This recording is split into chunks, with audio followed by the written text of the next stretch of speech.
Hi, ಎಲ್ಲರಿಗೂ ನಮಸ್ಕಾರ. ನಾವಿವತ್ತು ಡೊಣ್ ಮೆಣಸಿನಕಾಯಿ ಪಲ್ಯ ಹೇಗೆ ಮಾಡೋದು ಅಂತ ನೋಡ್ಕೊಳ್ಳೋಣ ಬನ್ನಿ.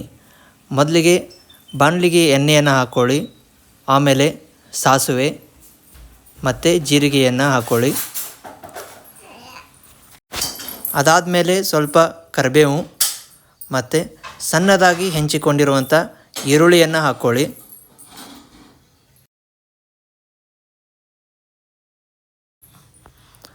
ಆಮೇಲೆ ಅದಕ್ಕೆ ಸ್ವಲ್ಪ ಅರಿಶಿನ ಪುಡಿ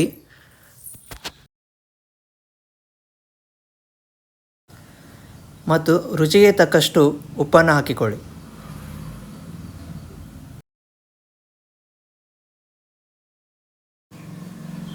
ನಾವು ಮನೆಯಲ್ಲಿ ತಯಾರಿಸಿರುವಂಥ ಮಸಾಲೆ ಖಾರವನ್ನು ಹಾಕ್ಕೊಳ್ತಿದ್ದೀವಿ. ನೀವು ಅದನ್ನು ಹಾಕಿಕೊಳ್ಬೋದು, ಇಲ್ಲಾಂದರೆ ಪುಡಿ ಖಾರವನ್ನು ಕೂಡ ಹಾಕಿಕೊಳ್ಬೋದು.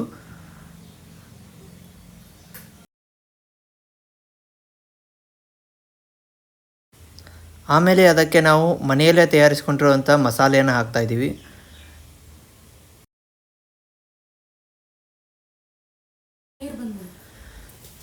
ಇಷ್ಟೆಲ್ಲ ಹಾಕೊಂಡ್ಮೇಲೆ ಇದ್ರ ಮೇಲೆ ಸ್ವಲ್ಪ ಕೊತ್ತಂಬರಿಯನ್ನು ಹೆಂಚ್ಕೊಂಡಿದ್ದೀವಿ, ಅದನ್ನು ಹಾಕ್ಕೊಂಡು ಈಗ ಅದನ್ನು ಸ್ವಲ್ಪ ಮಿಕ್ಸ್ ಮಾಡ್ಕೋಬೇಕು ಚೆನ್ನಾಗಿ.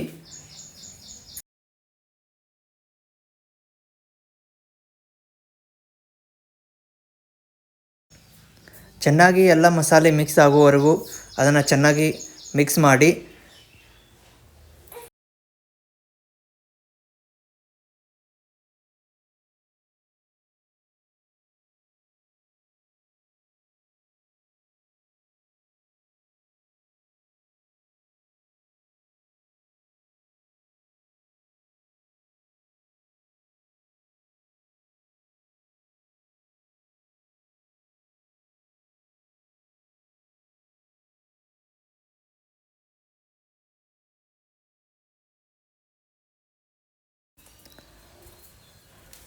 ಆಮೇಲೆ ಮಿಕ್ಸ್ ಆದಮೇಲೆ ಅದಕ್ಕೆ ಸ್ವಲ್ಪ ನೀರನ್ನು ಹಾಕಿ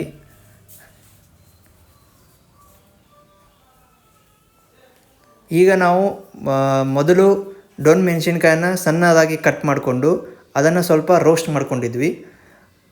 ಅದನ್ನು ಈ ಗ್ರೇವಿಯಲ್ಲಿ ಹಾಕಿ ಸ್ವಲ್ಪ ಕುದಿಯಲು ಬಿಟ್ಟರೆ ನಿಮ್ಮ ಡೊಣ್ ಮೆಣಸಿನ್ಕಾಯಿ ಪಲ್ಯ ರೆಡಿ ಆಗುತ್ತೆ. ಇದು ನಾವು ಇದಕ್ಕಿಂತ ಮುಂಚೆ ಡೊಣ್ ಮೆಣಸಿನ್ಕಾಯನ್ನು ಕಟ್ ಮಾಡಿ ಅದನ್ನು ರೋಸ್ಟ್ ಮಾಡಿ ಇಟ್ಕೊಂಡಿದ್ವಿ. ಅದನ್ನು ಇದರಲ್ಲಿ ಹಾಕಿಕೊಂಡು ಸ್ವಲ್ಪ ಕುದಿಯಲು ಬಿಟ್ಟರೆ ಪಲ್ಯ ರೆಡಿ ಆಗುತ್ತೆ.